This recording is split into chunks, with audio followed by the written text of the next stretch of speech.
Découvrez 11 histoires inédites d'hommes et de femmes aux corps extraordinaires, qui ont transformé leur singularité anatomique en triomphe humain. Numéro 11. Yoandri Hernandez Garrido, la fierté des mains parfaites. Dans la province verdoyante de Guantanamo, à Cuba, tout le monde connaît Yoandri Hernandez Garrido sous le surnom affectueux de 24, 24. Yoandri est né avec une forme rarissime et symétrique de polydactylie. Il possède 6 doigts, parfaitement formés et articulés à chaque main, ainsi que 6 orteils distincts à chaque pied. Contrairement à la majorité des cas où les doigts supplémentaires sont rudimentaires ou amputés dès la petite enfance, les appendices de Yoandri sont dotés d'une structure osseuse, musculaire et nerveuse impeccable. Durant ses premières années d'école, les regards insistants et la curiosité déplacée auraient pu le pousser à la honte. Beaucoup lui suggéraient de subir une intervention chirurgicale pour rentrer dans le rang. Yoandri a refusé catégoriquement, soutenu par une grand-mère aimante qui lui a répété sans relâche que la nature l'avait gratifié d'un don unique. Aujourd'hui, guide touristique et travailleur agricole respecté dans la région de Baracoa, Yoandri utilise ses 12 doigts pour cueillir des noix de coco en grimpant au palmier avec une agilité que personne d'autre ne peut égaler. Sa prise en main colossale et précise lui permet de manier les outils artisanaux avec une dextérité surhumaine. Loin d'avoir nourri un complexe, cet homme rayonnant arbore ses mains ouvertes face aux voyageurs du monde entier. Son histoire nous enseigne que l'intégrité d'un être ne dépend pas de sa conformité statistique, mais de l'amour qu'il porte à sa propre nature. Numéro 10. Tanya Herbert. Avancée d'un pas conquérant vers l'acceptation. Originaire de Houston au Texas, Tanya Herbert détient le record mondial féminin des plus grands pieds chez une personne vivante. Avec un pied droit mesurant plus de 33,1 cm, Tanya doit se chausser avec une pointure féminine équivalente aux 51 à 52 européens.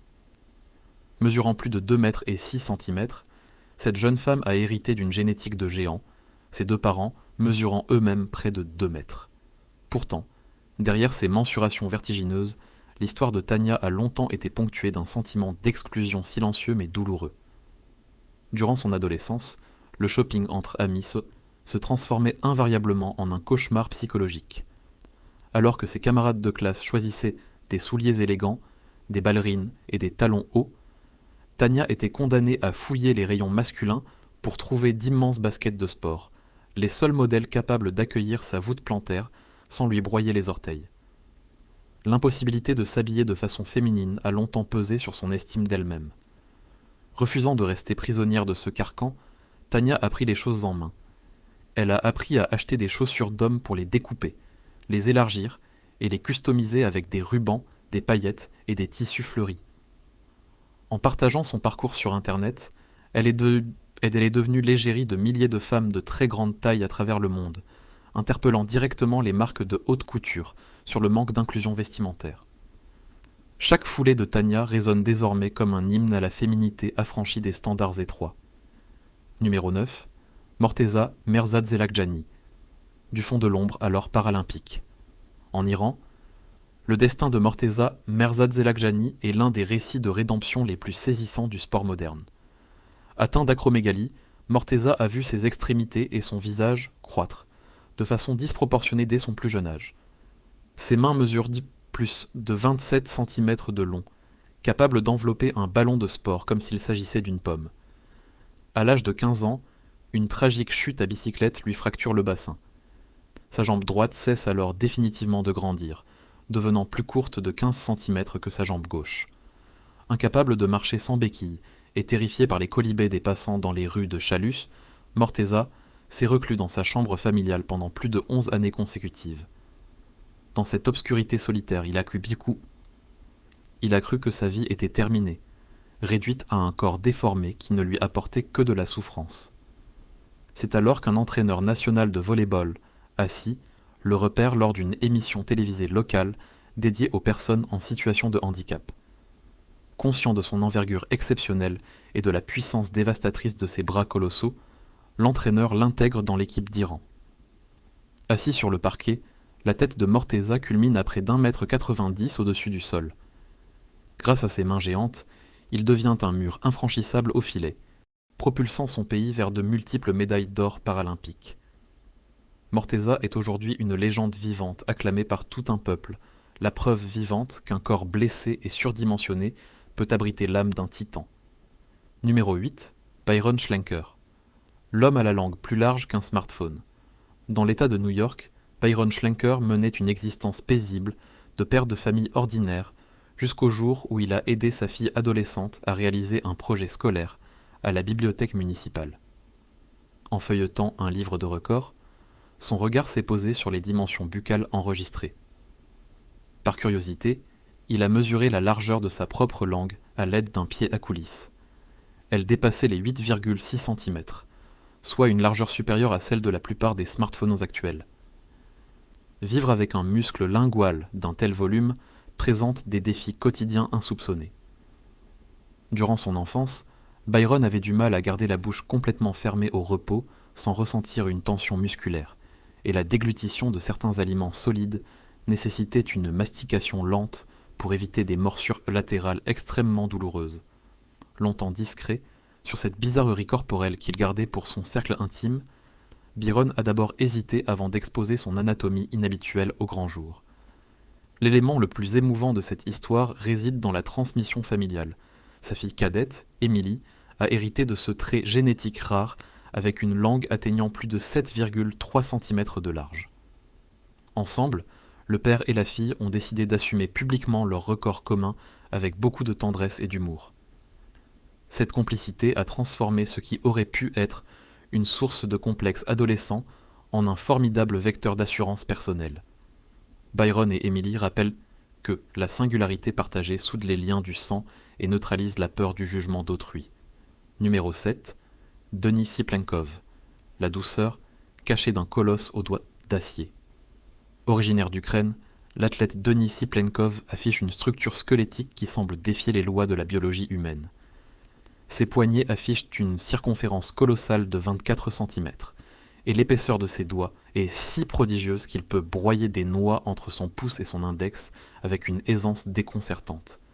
Ses mains ont été comparées à celles du personnage de bande dessinée Hulk en raison de leur densité osseuse phénoménale.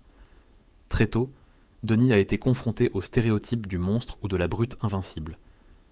Les gens dans la rue reculaient instinctivement devant cette carrure massive et ses mains de géant taillées pour le combat. Pourtant, derrière cette apparence intimidante forgée par une anomalie génétique d'hypertrophie musculaire et osseuse, Denis est un homme calme, mesuré, d'une grande sensibilité et d'une politesse remarquable.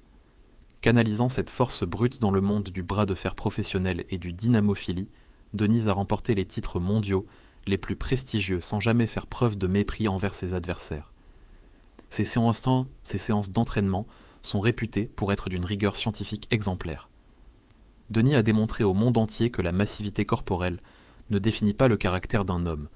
On peut posséder les mains les plus épaisses de la planète et les utiliser avec la plus grande des délicatesses, au service du respect sportif et de l'humilité. Numéro 6, Rensenko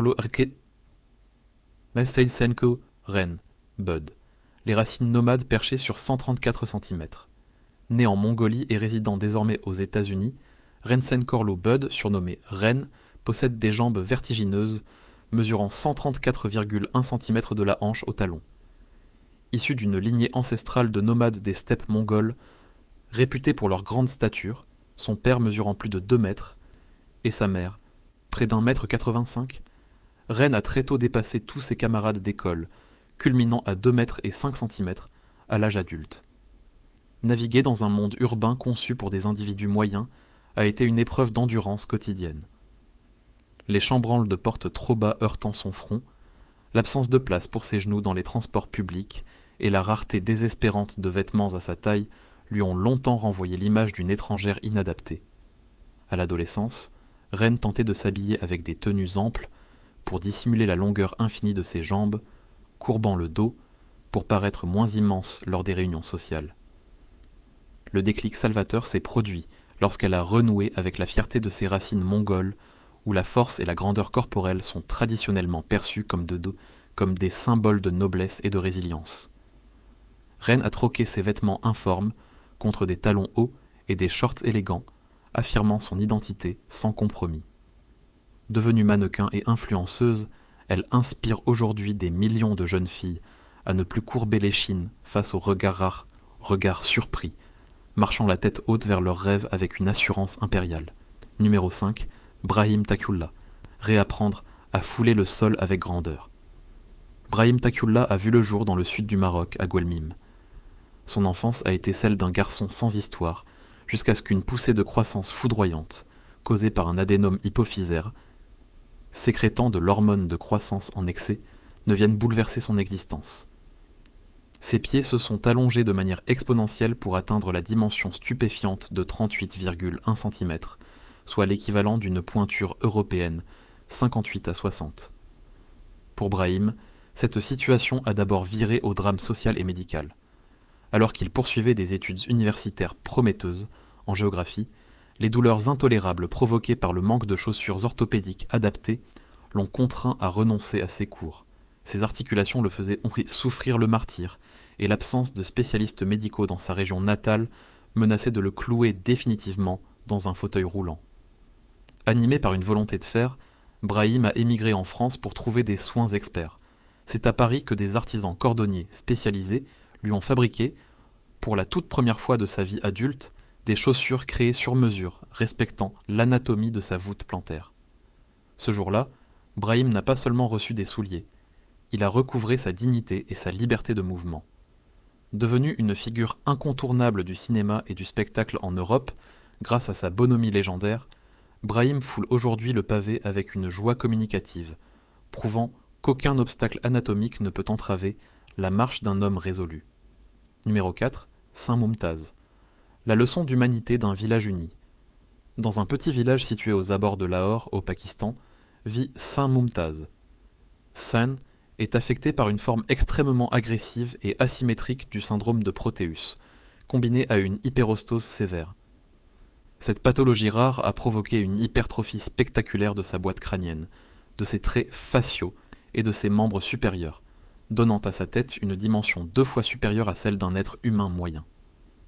Sur le plan physique, le quotidien de Saint est un parcours de combattant. Le poids considérable de son crâne exerce une pression mécanique redoutable sur ses vertèbres cervicales, menaçant à tout moment sa moelle épinière et provoquant des céphalées chroniques exténuantes. Dans bien des régions du monde, un individu atteint d'une telle déformation aurait été rejeté, stigmatisé ou exploité de manière dégradante.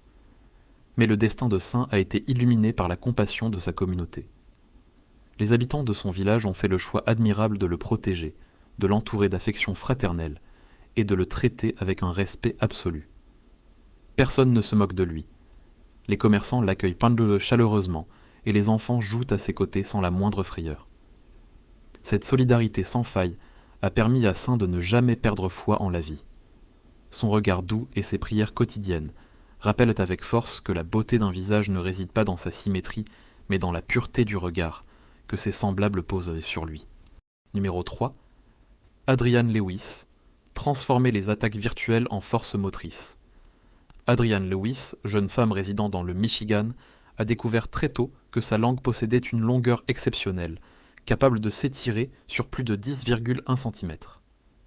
Adrienne peut sans le moindre effort toucher le bout de son nez, lécher son menton et même effleurer son œil en étirant son appendice lingual, une souplesse due à une laxité tissulaire hors norme de la cavité buccale.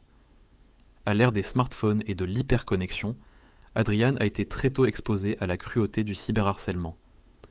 Lorsqu'une photo d'elle montrant sa particularité est devenue virale durant ses années d'études secondaires, elle a reçu des milliers de messages anonymes, haineux, moqueurs ou déplacés. Pour une adolescente en pleine construction identitaire, faire face à une telle vague de violence verbale aurait pu provoquer un repli destructeur. Pourtant, Adrienne a fait preuve d'une maturité remarquable. Au lieu de supprimer ses comptes et de se terrer dans le silence, elle a décidé de produire des vidéos éducatives, artistiques et pleines d'humour pour démystifier sa singularité physique. Elle a créé un espace d'échange bienveillant où des milliers de jeunes souffrant de différences anatomiques ou d'anomalies visibles viennent chercher du réconfort. En transformant le poison des réseaux sociaux en un puissant antidote contre l'intolérance, Adrienne illustre avec brio le pouvoir de la résilience numérique. Numéro 2. Elisani da Silva, une histoire d'amour au-dessus des dimensions. Née dans une zone rurale défavorisée de l'état du Pará au Brésil, Elisani da Silva a vu son corps grandir de manière exponentielle dès l'âge de 11 ans. Touchée par une tumeur bénigne de l'hypophyse qui déversait des quantités massives d'hormones de croissance dans son sang, elle a atteint la taille stupéfiante de 2 mètres et 7 centimètres, avant même ses 16 ans, avec des bras et des jambes d'une finesse et d'une longueur démesurée. L'épreuve fut d'abord sociale. La petite fille d'autrefois ne pouvait plus entrer dans le bus de ramassage scolaire, heurtant le toit à chaque chaos, et les chaises des salles de classe étaient trop étroites pour contenir son bassin. Submergée par la douleur articulaire et la honte d'être montrée du doigt par ses pairs, elle a dû abandonner sa scolarité, sombrant dans une profonde détresse psychologique au sein de sa modeste maison en bois. Son salut était venu de la médecine qui a permis l'ablation réussie de la tumeur, mais surtout de la rencontre avec Francinaldo, un jeune homme mesurant 1,63 m. Bravant les rires et les regards surpris dans les rues de leur village, le couple a affiché un amour pur, sincère et indestructible. Les images d'Elisani, se penchant tendrement pour embrasser son époux, ont fait le tour du globe, pulvérisant tous les clichés superficiels sur le couple idéal. Elisani nous démontre avec une grâce bouleversante que la véritable grandeur humaine se loge dans le cœur, bien au-delà des centimètres et des conventions sociales. Numéro 1.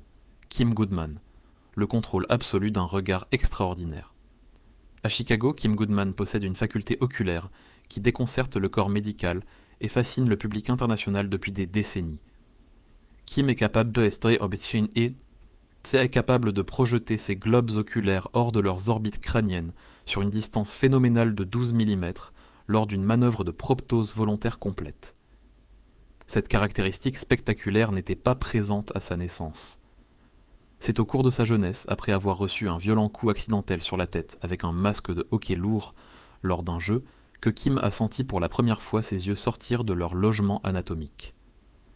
Prise d'une terreur indicible, elle a cru qu'elle perdait définitivement la vue. Mais après des examens approfondis, les spécialistes ont constaté qu'une élasticité exceptionnelle de ses nerfs optiques et de ses muscles extraoculaires lui permettait d'effectuer ce mouvement sans subir la moindre lésion ni altération de son acuité visuelle.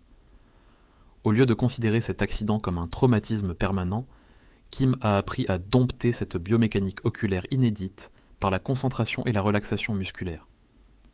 Devenue une vedette mondiale, invitée sur les plateaux de télévision des 5 continents, elle utilise sa notoriété pour soutenir des associations d'aide aux personnes souffrant de troubles ophtalmologiques graves et de malformations crâniennes.